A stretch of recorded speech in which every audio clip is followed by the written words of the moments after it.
Hi friends, welcome back to my channel. ఈరోజు మీకు ఈ సీరియల్లో ఏం జరిగిందో తెలుసుకోవాలి అనుకుంటున్నారా? అయితే వెంటనే మనం సీరియల్లోకి వెళ్ళిపోదాం. ఇక అనామిక అయితే న్యూస్ ఛానల్లో నానా రచ్చ చేస్తుంది. అది చూసిన కళ్యాణ్, చూసావా అన్నయ్య ఎంతకి తెగించిందో అని కళ్యాణ్ అయితే ఇక రాస్తో చెప్పి కుమిలిపోతూ ఉంటాడు. ఇక ఇక్కడ చూస్తే కనకం టీవీలో వచ్చిన న్యూస్ చూసి ఒక్కసారిగా కుప్పకూలిపోతుంది. కృష్ణమూర్తి, కనకం ఏమైంది కనకం, లే కనకం అని అంటుంటే, అయిపోయిందయ్యా, అంతా అయిపోయింది. ఇప్పటికే నలుగురు నాలుగు రకాలుగా అనుకుంటుంటే ఆ అనామిక చూడండి ఎంత పని చేసిందో అని చెప్పి ఇక కనకమైతే చాలా ఆవేశంగా కళ్ళనీళ్లు తుడుచుకుంటుంది. ఇంకా కావ్య ఇంటికే బయలుదేరుతుంది. ఇంతలో అప్పు కనకానికి ఎదురొచ్చి ఎక్కడికమ్మా అని అడగడంతో, ఇంకెక్కడికి, మన గుట్టుగా ఉన్న కుటుంబాన్ని నడి బజారులో పడేసిందిగా అనామిక, దానికి బుద్ధి చెప్పడానికి అని చెప్పి కనకం అంటుంటే, ఇక అప్పు అయితే వద్దమ్మా వద్దు, నువ్వెక్కడికి వెళ్ళొద్దు. ఇప్పుడు నువ్వు అక్కడికి వెళ్తే అక్కడ ఇంకా పెద్ద గొడవ అవుతుంది. ఇప్పటికే కళ్యాణ్ అనామికల మధ్యలో చాలా గొడవలు జరుగుతున్నాయి, వద్దు అక్కడికి వెళ్ళొద్దు అని చెప్పి ఇద్దరు అనుకుంటూ ఉండగానే ఇంతలో కావ్య ఫోన్ చేస్తుంది కనకానికి. ఇక కనకం కావ్య ఫోన్ లిఫ్ట్ చేయడంతో, ఒసే కావ్య, అక్కడుండి ఏం చేస్తున్నావే? నీ చెల్లెల గురించి ఆ అనామిక టీవీకెక్కి ఎంత గొడవ చేస్తుందో చూసావుగా. అసలు దానికి మంచి సంబంధం వస్తుందా? దాని జీవితమే సర్వనాశనం అయిపోతుంది అని చెప్పి ఇక కనకమైతే కావ్యని అంటుంటే, కావ్య అమ్మ ఆవేశపడకు, నువ్వు అది చూసి ఆవేశంగా ఇక్కడికి వస్తావని తెలిసే ఫోన్ చేశాను. ఇక్కడ కూడా అందరూ ఆ విషయం గురించి బాధపడుతున్నారు, నువ్వేం బాధపడకు. అవన్నీ చూసి అప్పుని ఇబ్బంది పెట్టకు, సరేనా అని చెప్పి ఇక కావ్య ఫోన్ కట్ చేస్తుంది. ఇంతలో కొంతమంది అమ్మలెక్కలు ఇంటి ముందుకు వచ్చి, ఒసై కనకం, ఆ రోజు మా మీద చీపురు విసిరి నానా గొడవ చేసావు, మరిప్పుడు టీవీలో ఆ దుగ్గిరాల వారింటి కోడలు నీ కూతురు గురించి ఎంత నీచంగా చెప్తుందో చూడు. అయినా అదేం పాడు బుద్ధే, పెళ్ళైన వాడితో హోటల్ రూమ్లో పడుకోవడమేంటి చిరాగ్గా, అంత మోజు పడితే వాణ్ణే రెండో పెళ్లి చేసుకోవచ్చు కదా అని చెప్పి ఇక చుట్టుపక్కల వాళ్ళు ఒక్కొక్కరు ఒక్కొక్క రకంగా మాట్లాడడంతో అప్పు వాళ్ళందరినీ, ఏయ్ నువ్వు కూడా నా గురించి మాట్లాడిన దానివేనే, మగుడలా బయటికి వెళ్ళిపోగానే ఇంకొకడు ఇంట్లోకి దూరతాడు, నువ్వు నా గురించి చెప్తున్నావా, వెళ్ళిక్కడి నుంచి అని చెప్పి ఇక అప్పు వాళ్ళని వెళ్ళగొడుతుంది. ఇంకా కనకం అప్పుని చూస్తూ, వాళ్ళనైతే వెళ్ళగొట్టావు, కానీ సమాజం నీ గురించి చెప్పుకున్న మాటలు ఎలా వింటావే? ఆ మాటలు వింటూ ఎలా బ్రతుకుతావే? సమాజంలో మనుషులు కాకుల్లా పొడుచుకు తింటారు, నువ్వు ఆడపిల్లవి, అసలు నీకు ఒక పెళ్లి సంబంధం వస్తుందా అని చెప్పి ఇక అప్పు గురించి కనకం కుమిలిపోతుంది. కృష్ణమూర్తి, కనకం ఏం బాధపడకు, మన అమ్మాయి ఎట్లాంటిదో మనకు తెలుసు, మన అమ్మాయి ఎటువంటి తప్పు చెయ్యలేదు, తనే తప్పుడు కుత్తలు కూస్తూ టీవీలకెక్కింది, అందుకే కదా కళ్యాణ్ బాబు తనని ఇంటి నుంచి వెళ్ళగొట్టాడు అని అనడంతో ఒక్కసారిగా కనకం కృష్ణమూర్తి వైపు చూస్తుంది. ఏంటయ్యా ఏంటి, నువ్వు తనని ఇంటి నుంచి వెళ్ళగొట్టిన గురించి మాట్లాడుతున్నావు, కానీ ఇక్కడ కూతురు జీవితం నాశనం అయిపోయింది అని చెప్పి ఇక కనకం మాట్లాడుతుంది. అలాగే ఇక ఇక్కడ చూస్తే రోజు ఏదో ఒక న్యూస్తో అనామిక టీవీలకెక్కి నానా రచ్చ చేస్తుంది. అది చూసిన రాజ్, రే కళ్యాణ్, నువ్వు తీసుకున్న నిర్ణయం కరెక్ట్ అని నేను కూడా చెప్తున్నాను, నువ్వన్నట్టుగానే అనామికకి విడాకులు ఇచ్చేయాలి అని చెప్పి ఇక రాజ్ మాట్లాడడంతో రాజ్ మాటలకి ఒక్కసారిగా అపర్ణ, రాజ్ ఇది బొమ్మల పెళ్లి కాదు, అగ్ని సాక్షిగా అనామిక మెడలో కళ్యాణ్ తాళి కట్టాడు, అంత త్వరగా ఇటువంటి నిర్ణయాలు తీసుకోకూడదు అని చెప్పి ఇక అపర్ణ మాట్లాడుతుంటే, పెద్దమ్మ నేనేమి తొందరపాటు నిర్ణయం తీసుకోలేదు, ఆలోచించి తీసుకున్నాను. ఇటువంటి ఆడది నా జీవితంలో ఉంటే ప్రతి క్షణం నాకు నరకమే, వద్దు పెద్దమ్మ వద్దు, నేను తీసుకున్న నిర్ణయానికి అడ్డు చెప్పకండి. తాతయ్య, నానమ్మ, మీ ఇంటి పెద్దవాళ్ళు, మీరే చెప్పండి, నేను తీసుకున్న నిర్ణయం కరెక్ట్ కాదు మాట్లాడండి అని అంటుంటే ఇక సీతారామయ్య కళ్యాణ్ తల మీద చెయ్యి వేసి నిమురుతూ, కళ్యాణ్ నువ్వు తీసుకున్న నిర్ణయం మంచిదే, నీ జీవితం నీ ఇష్టం, ప్రతి క్షణం నరకం అనుభవించే కంటే ఆ నరకం నుంచి విముక్తి పొందడమే మంచిది. మన వల్ల పాపం అప్పు ఎంతలాగా సతమతమైపోతుందో. తను గుట్టుగా తన ఇంట్లో ఉన్నా సరే తన పేరుని పదే పదే టీవీల్లో వేసి ఎంతలాగా గొడవ చేస్తున్నారో. రే రాజ్, ఆ అమ్మాయికి మనమే మంచి సంబంధం చూసి పెళ్లి జరిపించాలి. అలాగే కళ్యాణ్కి అనామికతో విడాకులు ఇప్పించాలి అని చెప్పి సీతారామయ్య తీసుకున్న నిర్ణయానికి కళ్యాణ్ చాలా సంతోషిస్తాడు. ఇంతలో కొంతమంది పోలీసులు ఇంటికైతే వస్తారు. పోలీసుల్ని చూసిన రాజ్, ఇన్స్పెక్టర్ ఏంటి మా ఇంటికి వచ్చారు అని అడగడంతో కళ్యాణ్ని అరెస్ట్ చేయడానికి అని చెప్పి చాలా గట్టిగా అలాగే చాలా గర్వంగా మాట్లాడతాడు ఆ ఇన్స్పెక్టర్. అయితే ఇక రాజ్, ఏం మాట్లాడుతున్నారు? కళ్యాణ్ని అరెస్ట్ చేయడం ఏంటి? అసలు కళ్యాణ్ ఎందుకు అరెస్ట్ చేస్తున్నారు అని చెప్పి అడగడంతో, చూడండి, తన భార్య అనామిక పదే పదే తనకి విడాకులిమ్మని, తన భర్త టార్చర్ చేస్తున్నాడని, అలాగే కుటుంబం మొత్తం తనని ఇబ్బంది పెడుతుందని కేసు పెట్టింది. యాక్చువల్గా కుటుంబం అందరినీ కూడా స్టేషన్కి తీసుకెళ్ళాలి. కానీ మీది దుగ్గిరాల వారి ఫ్యామిలీ, పలుకుబడి ఉన్న ఫ్యామిలీ. అందుకే కేవలం కళ్యాణ్ గారిని మాత్రమే తీసుకెళ్తున్నాం అని చెప్పి ఇన్స్పెక్టర్ మాట్లాడడంతో ఆ మాటలకి రాజ్, చూడండి, నేను కమిషనర్ గారితో మాట్లాడతాను, మీరు వెళ్ళండి అని చెప్పి రాజ్ మాట్లాడుతుంటే, సార్, మీరు కమిషనర్ గారితో మాట్లాడండి, కానీ ఇప్పుడు కళ్యాణ్ని ఖచ్చితంగా అరెస్ట్ చేయాల్సిందే. ఎందుకంటే ఆల్రెడీ అనామిక న్యూస్ ఛానల్స్ అన్నింటిలో కూడా నానా రచ్చ చేసింది. పైగా ఇప్పుడు మహిళా మండలి వాళ్ళు కూడా మాతో పాటు బయటే ఉన్నారు. ఇప్పుడు కళ్యాణ్ని అరెస్ట్ చేయకపోతే వాళ్ళు మీ ఇంటి ముందే కూర్చుని ధర్నా చేస్తారు. తరువాత మా ఉద్యోగాలు పోతాయి అని చెప్పి ఇక ఎస్ఐ చెప్పడంతో దానికి కళ్యాణ్, ఇన్స్పెక్టర్, నేను మీతో వస్తాను అని చెప్పి ఇక కళ్యాణ్ వాళ్ళతో పాటు వెళ్తాడు. ఇక ఇది ఇలా ఉండగా అక్కడికి లేడీ కానిస్టేబుల్స్ వెళ్ళి అప్పుని అరెస్ట్ చేస్తానంటారు. ఇక కనకమైతే, ఏంటయ్యా ఇది?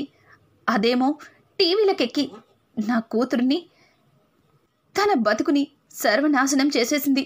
ఇప్పుడు పోలీసులు వచ్చి ఒక బజారు దాన్ని తీసుకెళ్ళినట్టు నా కూతుర్ని అరెస్ట్ చేసి తీసుకెళ్తుంటే ఏం మాట్లాడవేంటయ్యా అని చెప్పి ఇక కనకమైతే కృష్ణమూర్తితో చెప్తుంటే, కృష్ణమూర్తి, చూడండి, నా కూతురు ఏ తప్పు చెయ్యలేదు.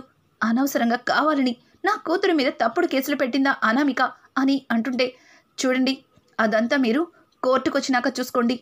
ఈ అమ్మాయి వల్లే తన జీవితం నాశనం అయిపోయిందని, తినవల్లే తనకి తన భర్త విడాకులు ఇస్తున్నాడని అనామిక కేసు పెట్టింది. దీనిని అరెస్ట్ చేసి తీరాల్సిందే అని చెప్పి ఇక పోలీసులు అప్పుని కూడా అరెస్ట్ చేసి స్టేషన్కి తీసుకెళ్తారు. ఇక అప్పు, కళ్యాణ్ ఇద్దరు కూడా లాకర్లో ఇద్దరిని లాక్ చేస్తారు. వాళ్ళిద్దరిని చూసిన అనామిక ఒక రకంగా నవ్వుతూ, చూసారా, నన్ను ఇంటి నుంచి బయటికి పంపించేయాలని ఎంతగానో ప్లాన్ చేశావు. ఈ అప్పుని పెళ్లి చేసుకొని దీంతో సంతోషంగా ఉండాలని అనుకున్నావు.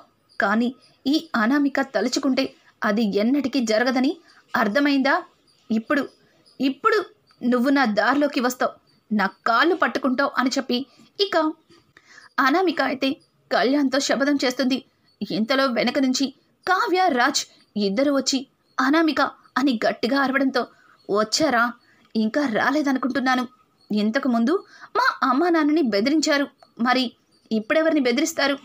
ఎవరిని కూడా బెదిరించలేరు. ఎందుకంటే నీ తమ్ముడు నా జీవితాన్ని నాశనం చేశాడు. అలాగే నన్ను ప్రేమించానని పెళ్లి చేసుకుని పరాయి ఆడదాంతో అక్రమ సంబంధం పెట్టుకున్నాడు. లేదులే, పక్కనే ఉందిగా వాళ్ళ అక్క కూడా అదే కుటుంబం నుంచి వచ్చింది. అందుకే కదా నిన్ను ముసుగు వేసి మరి పెళ్లి చేసుకుంది అని చెప్పి ఇక అనామిక స్టేషన్లో ఆ కావ్య, రాజుల గురించి నీచంగా మాట్లాడుతుంది. ఇక జైల్లో ఉన్న కళ్యాణ్, అనామిక, నువ్వు చాలా మితిమీరిపోతున్నావు, ఊరుకుంటుంటే నీ ఇష్టం వచ్చినట్టు మాట్లాడుతున్నావు అని చెప్పి ఇక కళ్యాణ్ మాట్లాడుతుంటాడు. పక్క నుంచి అప్పు కూడా, ఏయ్ అనామిక, నన్నెన్ని మాటలన్నా పడతాను, కానీ నువ్వు నా ఫ్రెండ్ జీవితాన్ని నాశనం చేసావు. ఇప్పుడు నా అక్క బావల్ని గౌరవించకుండా మాట్లాడుతున్నావు. బయటికి వచ్చానంటే ఈ అప్పు ఏంటో తెలుస్తుంది నీకు అని చెప్పి ఇక అప్పు అనామిక మీద అరుస్తుంటే, అనామిక, చూశారుగా ఇన్స్పెక్టర్, ఎలా నోరు పారేసుకుంటుందో. దీనివల్లే నా జీవితం నాశనమైంది. ఇది అసలు బయటికే రాకూడదు అని చెప్పి ఇక అనామిక ఇన్స్పెక్టర్తో చెప్తుంది. అయినా మీ కళ్ళ ముందే నన్ను ఇంతలాగా తిడుతుంటే తనని చూస్తూ ఊరుకుంటారేంటి? ఏంటి లేడీ కానిస్టేబుల్స్ ఇలా సైలెంట్గా ఉన్నారు? దాన్ని నోరు మెదపకుండా 4 పీకండి అని చెప్పి ఇక అనామిక కానిస్టేబుల్స్తో చెప్తుంది. ఇక కానిస్టేబుల్స్ కూడా ఏయ్ ఆపుతావా అని చెప్పి లాఠీ పెట్టి ఇక జైల్ గేటు మీద కొడుతుంది. ఒక్కసారిగా అప్పు ఎంత డబ్బిచ్చింది, దాని మాటలకి ఇంతలాగా లొంగిపోయారు అని చెప్పి అప్పు మాట్లాడుతుంటుంది. ఇక కావ్య అయితే అప్పు నువ్వేం మాట్లాడకు, అంతా నేను చూసుకుంటాను అని చెప్పి ఇక కావ్య రాజులిద్దరూ కూడా అనామిక అమ్మ నాన్న దగ్గరికి వెళ్తారు.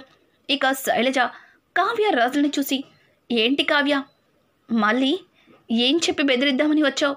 ఇప్పుడు నువ్వు ఏం చెప్పినా బెదిరిపోవడానికి మేము సిద్ధంగా లేము. ఇక్కడ నా కూతురు జీవితం. ఇంతకు ముందంటే నువ్వు అదిచ్చాను ఇదిచ్చాను అని బెదిరించావు. నీ బెదిరింపులకి భయపడే వాళ్ళు ఇక్కడ ఎవరూ లేరు అని చెప్పి ఇక శైలజ సుబ్రహ్మణ్యం ఇద్దరు కూడా మాట్లాడుతుంటే ఇంకా కావ్య రాజ్తో చూశారుగా, వీళ్ళు అన్నింటికి తెగిచ్చారు. ఇక మనం చేయవలసింది కూడా చేయాలి, పదండి అని చెప్పి ఇక కావ్య రాజ్ని అక్కడి నుంచి తీసుకెళ్తుంది. ఇక గతంలో అనామిక కుటుంబానికి సహాయం చేసిన సేట్ దగ్గరికి వెళ్తారు. ఆ సేట్కి వాళ్ళిచ్చిన పత్రాలని వెనక్కి తీసుకుంటారు. అది తీసుకున్న సేట్ ఏంటి మేడం, ఆ రోజు మీరే కదా ఈ పత్రాలని ఇచ్చారు అని అంటుంటే, చూడండి ఆ రోజు ఆ కుటుంబంతో మాకు సంబంధాలు ఉన్నాయి. వాళ్ళు నడి బజారులో పడకూడదు కాబట్టి మేము మీరడిగిన డబ్బుకి బదులు ఈ పత్రాలని ఇచ్చాము. కానీ వాళ్ళకి మాకు ఇప్పుడు ఎటువంటి సంబంధం లేదు.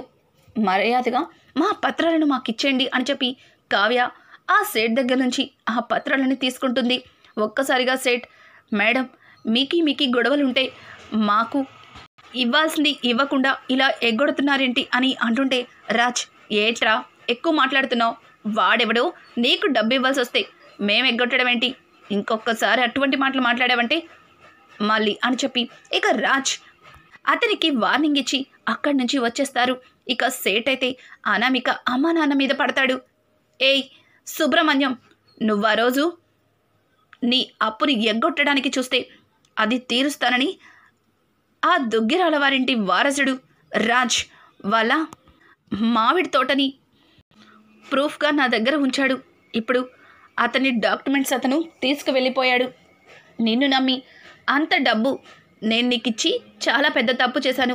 ఇప్పుడు నా డబ్బు నాకు ఇస్తావా లేదు అని చెప్పి ఇక సేట్ అయితే అనామిక తండ్రి మీద పడతాడు. ఇక సుబ్రహ్మణ్యం అయితే శైలజ ఏంటిది ఇలా జరిగింది, నాకు తెలుసు ఇదే జరుగుతుందని. అనామికకి ఎంత చెప్పినా వినిపించుకోకుండా అనవసరంగా టీవీలకెక్కింది. అక్కడ అణిగి మణిగి ఉండమంటే ఇష్టం వచ్చినట్టు రెచ్చిపోయింది అని చెప్పి ఇక సుబ్రహ్మణ్యం అయితే శైలజతో అంటాడు. శైలజ చూడండి, ఈ రకంగా అయినా సరే వాళ్ళతో గొడవ పడి అనామికకి కళ్యాణ్కి విడాకులు ఇప్పిస్తే భరణం కింద అనామికకి ఆస్తి ముట్ట చెప్తారు. దాంతో మన అప్పులన్నీ తీరిపోతాయి అని చెప్పి శైలజ మాట్లాడుతుంది. శైలజ మాటలు విన్న అనామిక మమ్మీ అని గట్టిగా అరవడంతో ఒక్కసారిగా శైలజ షాక్ అయిపోతుంది. అసలు నువ్వు కన్న తల్లివేనా? ఒక కూతురు గురించి ఇలాగైనా ఆలోచించేది? నన్ను నా భర్తతో విడిపోమ్మని చెప్తున్నావా? నాకు వచ్చిన భరణాన్ని నీ అప్పులు తీర్చుకోమంటావా? అసలు నిజంగా మీ ఇద్దరు నాకు కన్న తల్లిదండ్రులేనా అని చెప్పి అనామిక వాళ్ళిద్దరిని నిలదీస్తుంది. ఇంకా శైలజ అయితే బేబీ ఎందుకు కంగారు పడతావు? నువ్వు బంగారు గుడ్లు పెట్టే బాతు లాంటి దానివి. నిన్ను అంత త్వరగా ఎలా ఆ కుటుంబం నుంచి వేరు చేస్తావు? విడాకులు తీసుకోవడానికి నువ్వు ఒక కండిషన్ పెట్టు. నువ్వు అడిగినంత డబ్బు ఇవ్వమని అడుగు. అది ఇచ్చిన తర్వాత నువ్వెందుకు విడాకులు తీసుకుంటావు? తీసుకోవని చెప్పి ఇక అనామిక తల్లి ఏదో అనామికకి చెప్తుంది. అనామిక నవ్వుతూ అవును ఇలాగే చేయాలి, అలా చేస్తేనే కళ్యాణ్ పరుగెత్తుకొని నా కాళ్ళ దగ్గరికి వస్తాడు అని చెప్పి ఇక అనామిక నవ్వుతూ అనుకుంటుంది. ఇక ఇంతలో రాజ్ తన పలుకుబడితో కళ్యాణ్ అప్పులిద్దరినీ కూడా బయటికి తీసుకొస్తాడు. కానీ విషయం ఏంటంటే అప్పటికే అప్పు కళ్యాణ్ గురించి టీవీల్లో న్యూస్లో నానా రకాలుగా వేసేస్తూ ఉంటారు. ఇక బయటికి వచ్చిన కళ్యాణ్ అప్పులని ఇంటర్వ్యూలు చేస్తూ వాళ్ళ పిచ్చి పిచ్చి మాటలతో వాళ్ళ మనసుల్ని మరింత బాధ పెడతారు. ఇక కళ్యాణ్ కావ్య ఇద్దరూ కలిసి రాజ్ కావ్య ఇద్దరూ కలిసి ఒక నిర్ణయానికి వస్తారు. అప్పు కళ్యాణ్లిద్దరికీ పెళ్లి జరిపించాలి అని. ఇక వీళ్ళిద్దరూ అనుకున్నట్టుగానే కళ్యాణ్ అప్పులకి పెళ్లి జరిపించడంతో ఈ సమస్య తీరిపోతుందా? అనామిక ప్లాన్ చేసినట్టుగా అడుగడుగున ఆస్తిలో వాటాని తను పొందగలుగుతుందా? రానున్న ఎపిసోడ్స్ అయితే మరింత ఇంట్రెస్టింగ్గా మారబోతున్నాయి. ఈ వీడియో మీకు నచ్చినట్టయితే లైక్ చేసి సబ్స్క్రైబ్ చేసుకోవడం మాత్రం మర్చిపోకండి. Thanks for watching. Hi friends, welcome back to my channel.